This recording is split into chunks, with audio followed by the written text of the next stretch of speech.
Doctor plus viewers அனைவருக்கும் வணக்கம். நான் டாக்டர் நித்யா, சித்தா பிசிஷியன். உடல்ல கெட்ட கொழுப்பு இருக்கு, இதற்கான அறிகுறிகள் என்ன?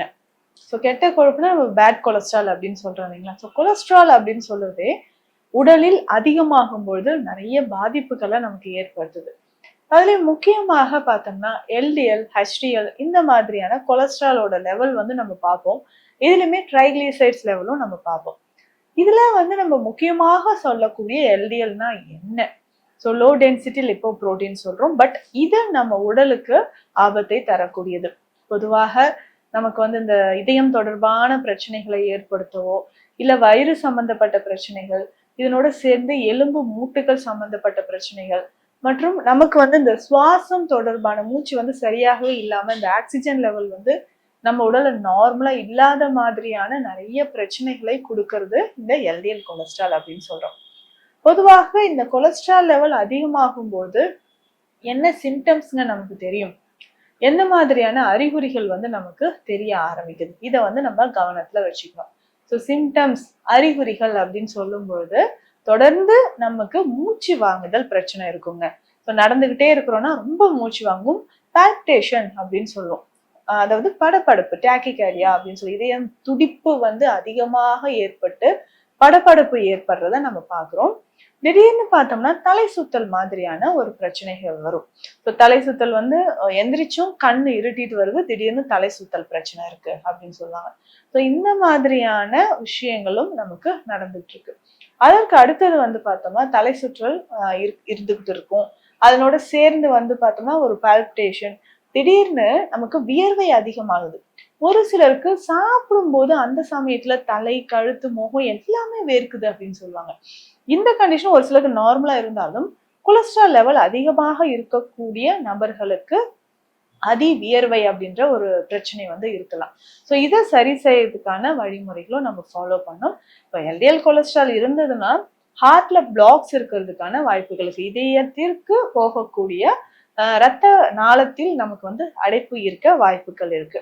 அதே மாதிரி உடல் பருமன், ஒரு சிலருக்கு வந்து பார்த்தோம்னா ஃபேட், ஸோ உடல் பருமன் அதிகமாக இருக்கும். ஸோ கொலஸ்ட்ரால் லெவல் அதிகமாச்சுன்னா நமக்கு ஃபேட் உடல் அதிகமாயிட்டு உடல் எடை அதிகரிக்க நிறைய வாய்ப்புகள் இருக்கு.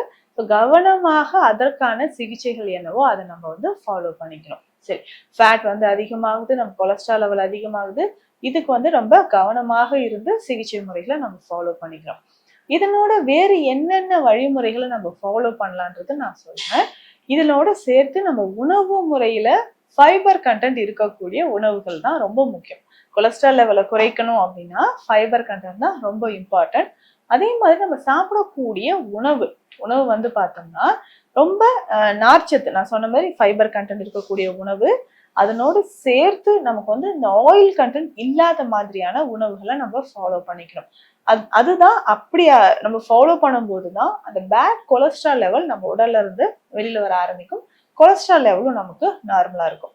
இதுக்கு பேசிக்கா பார்த்தோம்னா இந்த சிவப்பு அரிசிகள் இருக்கு இல்லையா, அதை வந்து நம்ம உணவாக பயன்படுத்திக்கணும். ஸோ சிவப்பு அரிசி அப்படின்னு சொல்லும்போது நம்ம பயன்படுத்தக்கூடிய சிவப்பு அரிசி, கருங்குருவை, காட்டு யானம், மாப்பிள்ளை சம்பா இந்த மாதிரியான அரிசி வகைகள் ஒரு நாளைக்கு ஒரு முறையாவது இதை பயன்படுத்தும் பொழுது கொலஸ்ட்ரால் லெவல் நமக்கு நல்லாவே குறைஞ்சி வெளியில வர ஆரம்பிக்கும். ஸோ கொலஸ்ட்ரால் லெவல் குறையும் போது உடல்ல இருக்கக்கூடிய பேட் கொலஸ்ட்ரால் நமக்கு நல்லாவே குறைஞ்சி கொஞ்சம் கொஞ்சமாக வெளியில வந்து உடலுக்கு அது வந்து ஆற்றலை தரக்கூடியது அப்படின்னு சொல்லலாம். ஸோ இதை தாண்டி வேறு என்ன நம்ம ஃபாலோ பண்ண வேண்டியிருக்கு? முக்கியமாக பார்த்தோம்னா வெஜிடபிள்ஸ், காய்கறிகள் நம்ம பயன்படுத்தும் போது இதுல வந்து முட்டைக்கோஸ் ரொம்ப சிறந்தது, கொத்தவரங்காய் ரொம்ப சிறந்தது, அவரைக்காய் ரொம்ப சிறந்தது, வெள்ளை பூசணி. ஸோ நம்ம வந்து பேட் கொலஸ்ட்ரால் குறையிறதுக்கு வெள்ளை பூசணி நம்ம பயன்படுத்தலாம். ஸோ இந்த மாதிரியான காய்கறிகளை நம்ம பயன்படுத்தும் பொழுது நம்ம உடல்ல இருக்கக்கூடிய பேட் கொலஸ்ட்ரால் கொஞ்சம் கொஞ்சமாக குறைந்து கொலஸ்ட்ரால் லெவல் நமக்கு நல்லாவே இம்ப்ரூவ் ஆகிறது நமக்கு தெரிய ஆரம்பிக்கும். இதனோட நம்ம கொஞ்சம் கொஞ்சமாக எக்ஸசைஸ் வந்து ரொம்ப இம்பார்ட்டன்ட். ஸோ உடல் உழைப்பு, பிசிக்கல் ஆக்டிவிட்டிஸ்.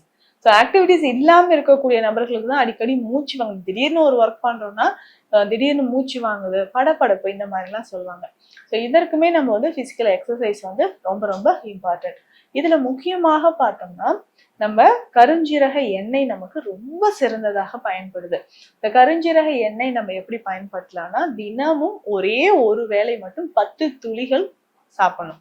ஸோ காலையில நீர் ஆகாரம் இருக்கு இல்லையா, ஸோ பழைய சாதத்தோட தண்ணீர், அந்த தண்ணீர்ல ஒரு 10 துளி கருஞ்சீரக எண்ணெய் சேர்த்து, 10 துளி 10 டிராப்ஸ் வந்து போதும். உடல்ல இருக்கக்கூடிய மொத்த கொழுப்பும் நமக்கு வந்து வெளியில வர ஆரம்பிச்சிடும். ஸோ 10 துளி வந்து இந்த கருஞ்சீரக எண்ணெய் எடுத்து நீராகாரத்துல கலந்து குடிக்கணும். நீராகாரம் இல்லைன்னா வெது வெதுப்பான தண்ணீர்ல கலந்து காலையில உணவு எடுக்கிறதுக்கு, பிரேக்ஃபாஸ்ட் எடுக்கிறதுக்கு ஒரு 10 நிமிடங்கள் முன்னாடி நம்ம பயன்படுத்தணும். ஸோ இந்த மாதிரி பயன்படுத்தும் போதும் உடல்ல இருக்கக்கூடிய தேவையற்ற கொழுப்புகள் வந்து நமக்கு கரைய ஆரம்பிக்குது. ஸோ இதே மாதிரி நம்ம பயன்படுத்திக்கிட்டே வரும்போது தினமும் நம்ம உடல்ல இருக்கக்கூடிய கொழுப்புகள் கொஞ்சம் கொஞ்சமாக கரையும். உணவிலும் அதிகமான துவர்ப்பு மற்றும் கசப்பு சுவை இருக்கக்கூடிய உணவுகளையும் பயன்படுத்தும் போது கொலஸ்ட்ரால் லெவல் குறைந்து, அதாவது பேட் கொலஸ்ட்ரால் லெவலும் நமக்கு குறைய ஆரம்பிக்கும். மீண்டும் அடுத்த பதிவில் சந்திக்கலாம். நன்றி.